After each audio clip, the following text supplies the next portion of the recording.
Bendiciones, iglesia. Es un gusto poder compartir con vosotros en esta ocasión del ayuno y oración de esta semana. Yo quería compartir un poco sobre el tema de libertad, la libertad que nos da Cristo. Para esto vamos a leer un texto que está en Juan 8, 31 y 32.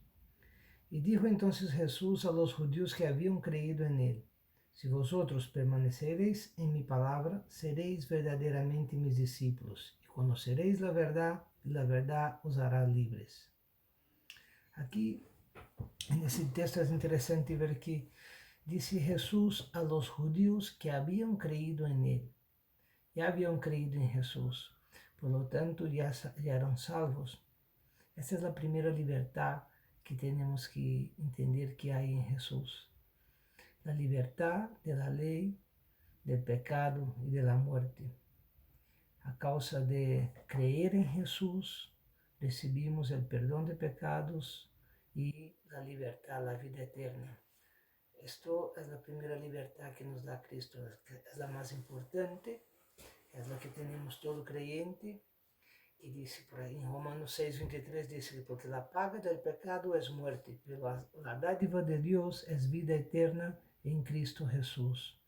Y en Efesios dice: porque por gracia sois salvos por medio de la fe, y eso no es de vosotros, sino que es don de Dios.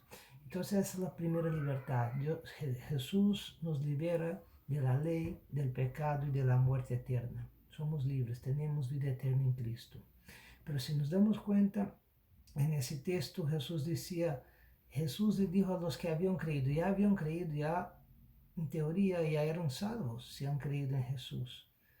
Pero Jesús sigue diciendo: si permanecéis en mi palabra, seréis verdaderamente mis discípulos y conoceréis la verdad, y la verdad os hará libre. Así que podrían ser que eran salvos, pero aún no conocían toda la verdad, no estaban en toda la verdad de Jesús.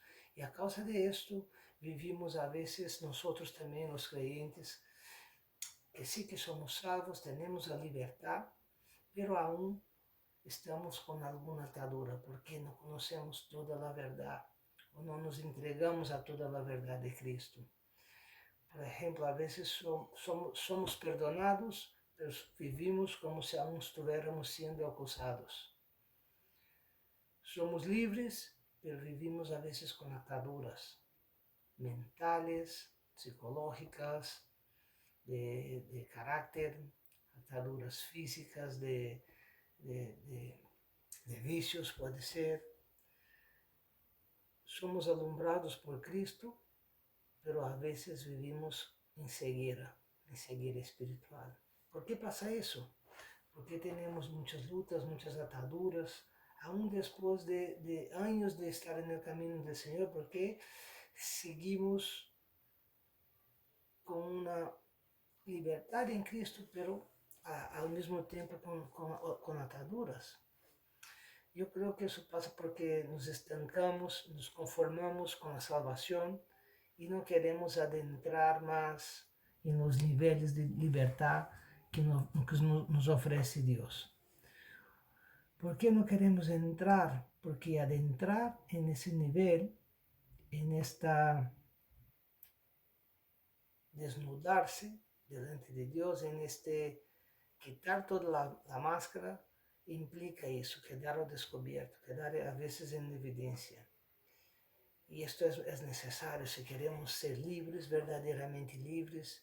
Es necesario que hay que quitar de nosotros todo lo que es engaño. A veces tenemos engaño porque no lo vemos, que ese es el primer punto. No sabemos lo que está mal, no lo conseguimos detectar, estamos ciegos.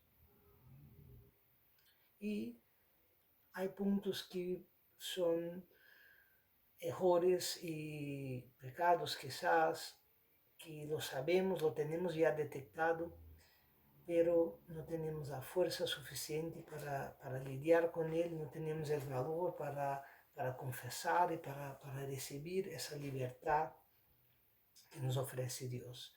Entonces son los dos puntos que quería poner en oración hoy, que es primero, que el Señor nos quite toda venda del ojo para que nos demos cuenta de dónde están los quizás puntos que tenemos que corregir.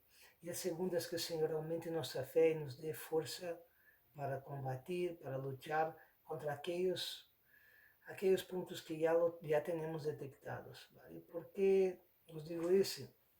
Por ejemplo,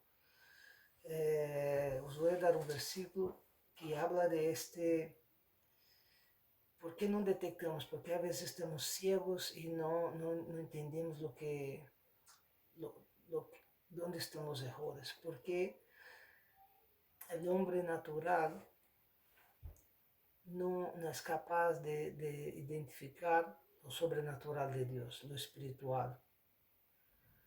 En Juan 3:5, Jesús estava falando com Nicodemo, que era um fariseu, era um experto na lei, sabia tudo e não entendia a salvação, não entendia o espiritual da salvação e pergunta a Jesus como pode ser que el nascer de novo.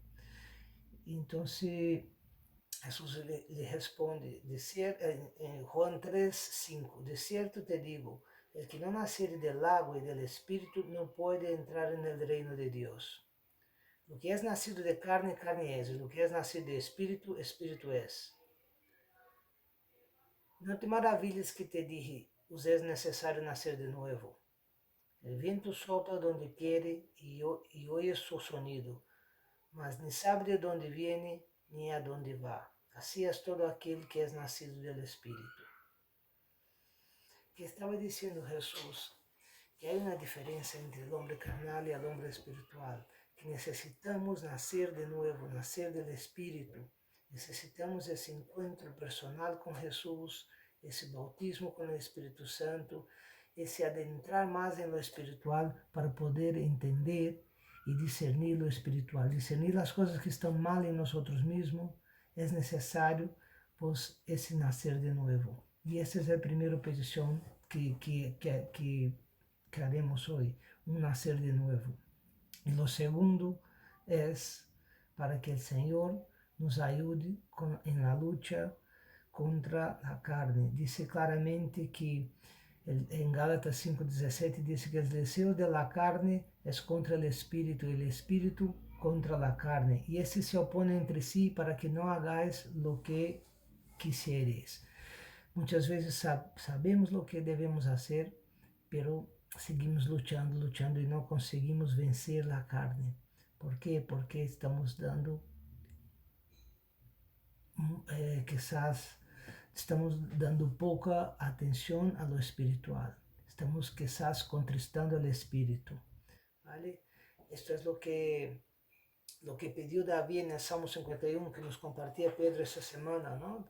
¿Qué hace David? Primero lo que hace es confesar su pecado. En Salmo 51, del 1 al 9, David confiesa y pide a Dios para esconder su rostro de sus pecados. Y luego pide David, crea en mí un corazón limpio, renueva un espíritu recto dentro de mí.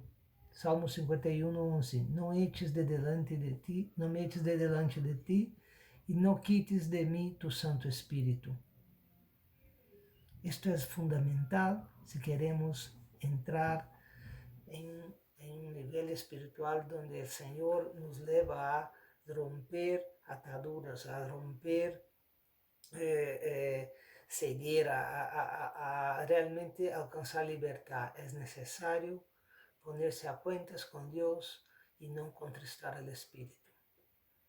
Yo lo que os comparto también lo estoy viviendo y lo intento aplicar. Es una lucha diaria del cristiano poder vencer esa batalla que hay entre la carne y el espíritu. Pero Dios nos ayuda si nos ponemos pues, el primer requisito que hemos leído aquí en Juan 8:32. Y conoceréis la verdad y la verdad os hará libre. No vale tapujos, no vale excusa, mentimos para nosotros mismos muchas veces. Y eso es lo que queremos pedir al Señor hoy, que nos ayude a sacar fuera, a aumentar nuestra fe para confiar en Dios, confiar que podemos entregar todo, podemos confiarle todo. No hace falta tener nada escondido, no hace falta, no somos superhéroes, no somos superhombres, supermujeres. Dios nos conoce, sabes que somos polvo, pero demanda un corazón contrito y humillado, un corazón arrepentido, si queremos realmente libertad. Y nada, eso os animo a que pongamos delante del Señor y que Dios os bendiga mucho. Seguimos orando, seguimos ayunando y el Señor nos va a guiar por esa senda de libertad. Amén, que Dios os bendiga.